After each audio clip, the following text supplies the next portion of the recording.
Hello, dear friends. My name is Margaret, and at 72 years old, I've lived through enough storms to know when thunder is coming. Today, I want to share with you a story that changed everything. A story about standing up for yourself when you thought your fighting days were over. It all began 3 years ago when my son Harold brought home Vivien. She was 28, beautiful in that sharp, modern way that made me feel like a relic from another era. Harold was 45 then, a successful accountant who'd never married, and I could see the stars in his eyes whenever he looked at her. From our very first meeting, I knew Vivien saw me as nothing more than an obstacle. The way she'd interrupt. When I spoke, how she'd roll her eyes when I shared stories about Harold's childhood, the subtle ways she'd steer conversations away from me. It all painted a clear picture.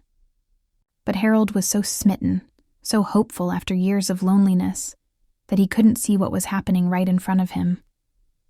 I'd raised Harold alone after his father died when the boy was just 12. Those were the hardest years of my life. Working, double shifts at the textile factory, coming home to help with homework, stretching every dollar until it screamed. But we made it through together, Harold and I. He was my pride and joy, the reason I got up every morning. When Harold announced their engagement after just 8 months of dating, my heart sank. Not because I didn't want him to be happy. Lord knows I'd prayed for that every day, but because I could see the writing on the wall. Vivien had already started making comments about how close Harold and I were, how it was unhealthy for a grown man to call his mother every day. The first real blow came when they announced their wedding plans. They were going to have a small ceremony, they said. Just immediate family. But when I asked about the guest list, I discovered that Vivien's parents, her 3 sisters, her grandparents, and her entire circle of college friends were all immediate family. Meanwhile, my sister, Dorothy, who'd helped me raise Harold, wasn't invited because we need to keep it small. I bit my tongue. I told myself this was Harold's day, and I'd make the best of it. But then came my 70th birthday party. I'd been planning it for months. Nothing fancy, just a small gathering in my backyard. I'd invited my church friends, my neighbors, Dorothy and her family, and of course Harold and Vivien. I'd spent weeks preparing, making all of Harold's favorite dishes from his childhood, baking the coconut cake that had been his birthday tradition for 30 years. If you're enjoying this story of resilience and standing up for yourself, please hit that subscribe button. Stories like Margaret's deserve to be heard and shared. The party was going beautifully. Everyone was laughing, sharing memories, and Harold seemed genuinely happy to be surrounded by all the people who'd shaped his life. I was in the kitchen, putting candles on my cake, when I overheard Vivien talking to her friend on the phone. "Oh my God, Rachel, you should see this place," she was saying, her voice dripping with disdain. "It's like stepping back into the 1950s. All these old people talking about their ailments and their grandchildren. And Margaret? She's putting on this whole show, acting like she's the queen of the neighborhood. It's honestly embarrassing. I can't wait to get Harold out of here." My hands froze on the matchbox. 60 years of hosting family gatherings, of opening my home to anyone who needed a place to belong, reduced to embarrassing by this girl who'd known my son for less than a year. But it got worse. "The worst part is how she's clinging to Harold," Vivien continued. "Like, lady, he's a grown man. This whole mama's boy thing is getting old fast. Once we're married, I'm putting a stop to all this. These weekly dinners, the daily phone calls, all of it. He needs to learn to prioritize his wife over his mother." I felt something break inside me that day. Not just my heart, though that was shattered too. It was something deeper. My sense of place in my own son's life. My belief that family meant something. That love was supposed to multiply, not divide. When Harold found me crying in the kitchen 20 minutes later, I couldn't bring myself to tell him what I'd heard. How do you tell your child that the person they love thinks so little of you, of everything that matters to you? "Mom, "What's wrong?" he asked. And for a moment, I saw my little boy again, the one who used to crawl into my bed during thunderstorms, who'd make me Mother's Day cards with crooked hearts and misspelled words. "Nothing, sweetheart," I lied, just overwhelmed by all the love in this room. He hugged me tight, and I memorized that moment, because somehow I knew these embraces were numbered. The confrontation came 2 days later. Harold called to tell me that Vivien was upset about something that had happened at the party. According to her, I'd been passive-aggressive toward her, making her feel unwelcome in front of all my friends. "She says you kept talking about family traditions and how important it is to respect your elders," Harold said, his voice strained. "She felt like you were taking shots at her." I almost laughed. Almost. Because talking about family traditions at my own birthday party, surrounded by the family that had sustained me through 7 decades of life, was now considered an attack. "Harold," I said carefully, "what exactly did I say that was wrong?" There was a long pause. "Well, nothing specific, but, Mom, you have to understand. Vivien comes from a different background. Her family isn't as close as we are. Sometimes she feels like she can't measure up to all these expectations." And there it was, the slow, steady erosion of our relationship, dressed up as understanding and compromise. Over the next few months, the changes came gradually. Harold's daily calls became every other day, then twice a week, then Sunday evenings, only. Our weekly dinners were reduced to twice a month, then once a month. When I called him, Vivien would often answer and tell me he was busy, promising he'd call back. Calls that came less and less frequently. I watched my son slip away from me, one polite excuse at a time. The wedding was set for the following spring. Despite everything, I threw myself into helping with the preparations. I offered to make the groom's cake. Harold had always loved my baking. Vivien politely declined, saying they were going with a professional baker. I offered to help with the flowers, having worked in my garden for 40 years. Again, declined. They had a wedding planner. Every offer of help was met with the same response. "Thanks, but we've got it handled." 3 weeks before the wedding, Harold and Vivien came to my house for what I thought was a planning session. Instead, Vivien sat across from me at my kitchen table and delivered what she probably thought was a kind but firm speech about boundaries. "Margaret, I want us to have a good relationship," she began, her voice taking on that patronizing tone people use with children and the elderly. "But I think we need to establish some healthy boundaries moving forward." She went on to explain that once they were married, she and Harold would be spending holidays alternating between families. Thanksgiving with her parents one year, Christmas with mine the next. No more automatic assumptions that they'd be at my house. She told me that the daily phone calls needed to stop. Harold is starting a new chapter of his life, and he needs space to focus on building our marriage. She even had the audacity to suggest that I needed to find new interests and build a social life that doesn't revolve around Harold. I listened to this child, this girl who'd been in my son's life for barely a year, tell me how to manage the relationship I'd spent 45 years building. And Harold sat there nodding along, his eyes fixed on the table like he couldn't bear to look at me. "Do you have anything to say about this, Harold?" I asked when Vivien finished her speech. He finally looked up, and I saw guilt written all over his face. "Mom, we just want everyone to be happy. This isn't about loving you less. It's about making sure our marriage has room to grow."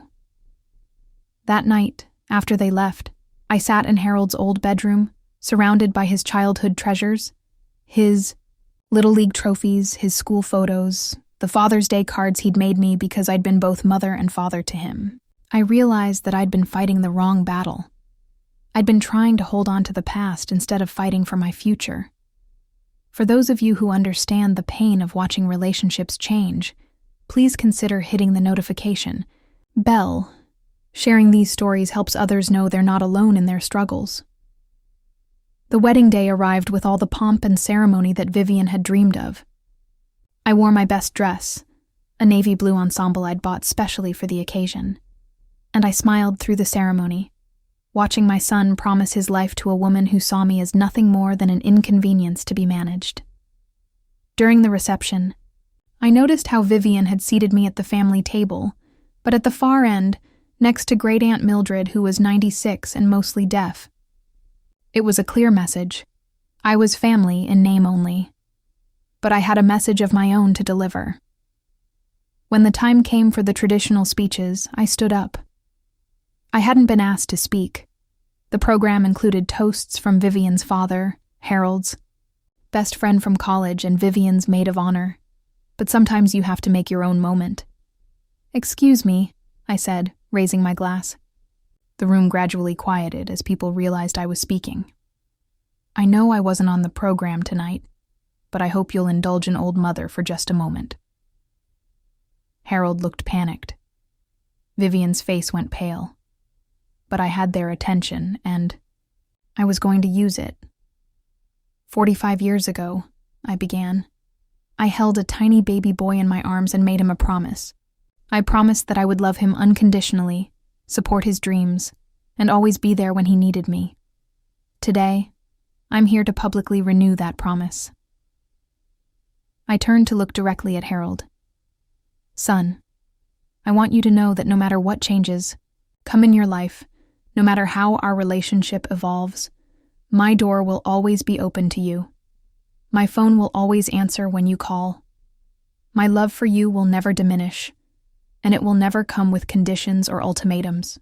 The room was completely silent now. I could see wedding guests looking between Harold, Vivien, and me, sensing the undercurrents they didn't fully understand. "Vivien," I continued, turning to address my new daughter-in-law directly, "I want to make something very clear to you, and to everyone here. You will never have to compete with me for Harold's love. Love isn't a finite resource that gets divided up like pieces of pie. Real love multiplies. The more people you love, the more love you have to give." I could see tears starting to form in Harold's eyes, but I wasn't finished. "However, I also want you to understand something else. I am not going anywhere. I am not going to fade quietly into the background to make your life more convenient. I am Harold's mother, and I will be Harold's mother until the day I die. That's not a threat or a challenge, it's simply a fact." I raised my glass higher. "So here's to love that multiplies instead of divides. Here's to families that grow stronger by adding new members, not weaker by pushing old ones aside.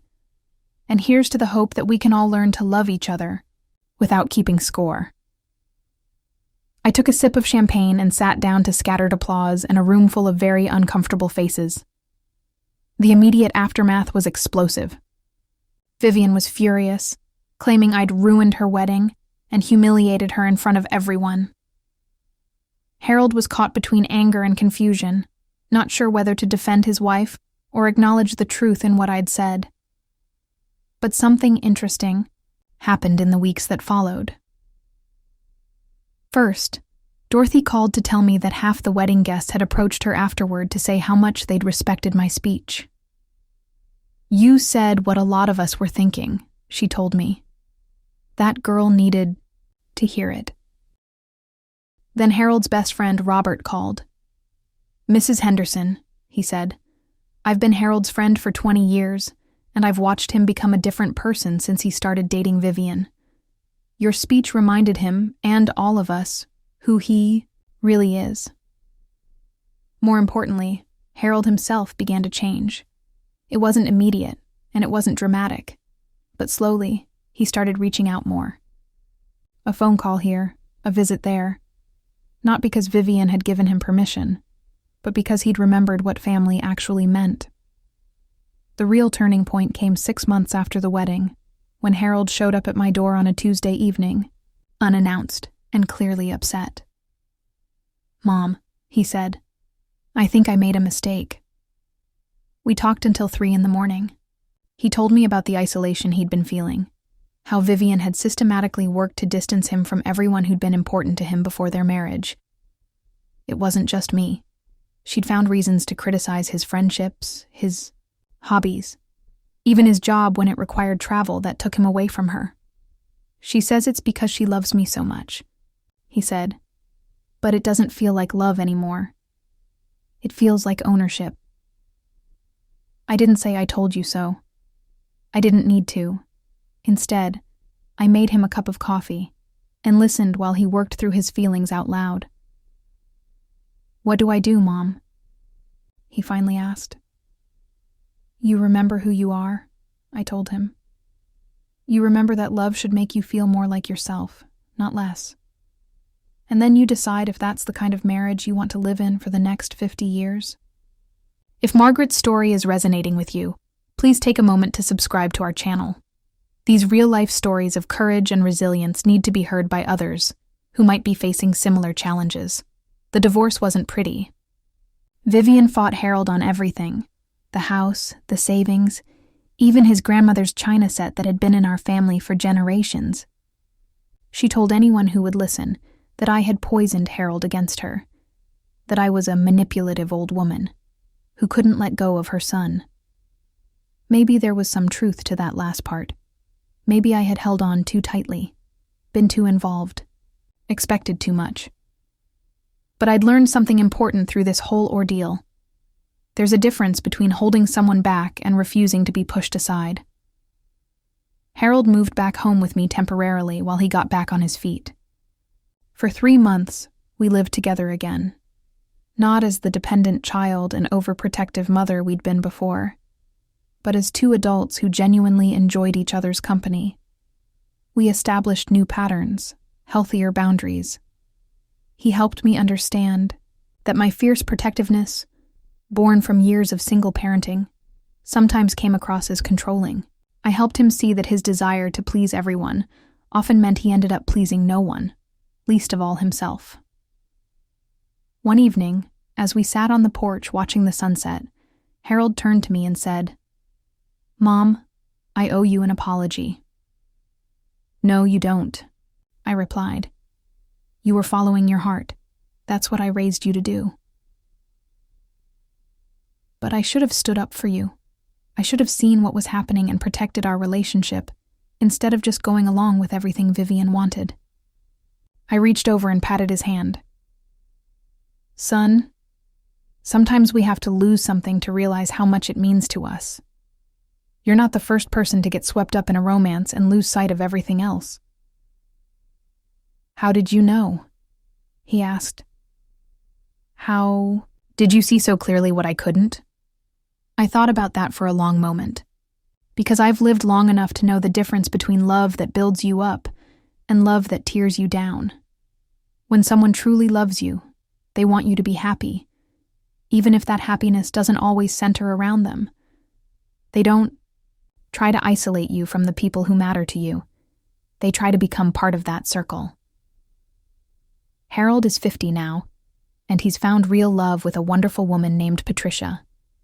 She's a widow with 2 grown children of her own, and she understands the importance of family bonds. She doesn't see me as competition. She sees me as Harold's history, his foundation, an important part of what made him the man she fell in love with. We have Sunday dinners together, all of us, Harold and Patricia, her children and their families, sometimes Dorothy and her crew. Patricia helped me plant a new rose garden last spring, and she calls to check on me when Harold's traveling for work. This is what healthy love looks like. It expands to include more people, more joy, more connection. Looking back on that awful period with Vivien, I realize it taught me some valuable lessons about standing up for yourself at any age. You're never too old to fight for what matters to you. You're never too set in your ways to learn new approaches to old problems. But most importantly, you never have to apologize for loving someone fiercely and wanting to remain an important part of their life. I think about other women my age who might be facing similar situations, watching their children's partners try to push them to the margins, feeling like they have to choose between being supportive and being authentic. My advice is simple. Don't go quietly into the background to make someone else comfortable. Stand your ground with grace, speak your truth with love, and never let anyone convince you that your years of devotion and sacrifice don't matter. At 75 now, I've learned that the sunset years of life aren't about fading away. They're about shining brighter, speaking louder, and loving more boldly than ever before. Harold stops by every few days, not because he has to, but because he wants to. We talk about everything: his work, his relationship with Patricia, my garden, the books we're reading. These conversations are richer now, more honest, because we've both learned that real love doesn't require you to diminish yourself to make others comfortable. Sometimes I think about Vivien and wonder if she ever found what she was looking for. I hope she did. I hope she learned that true partnership isn't about winning or controlling. It's about growing together while still remaining yourselves. As for me, I'm exactly where I belong, at the center of a family that chose to include me, not because they had to, but because they couldn't imagine their lives without me. And that, my friends, makes all the fighting worthwhile.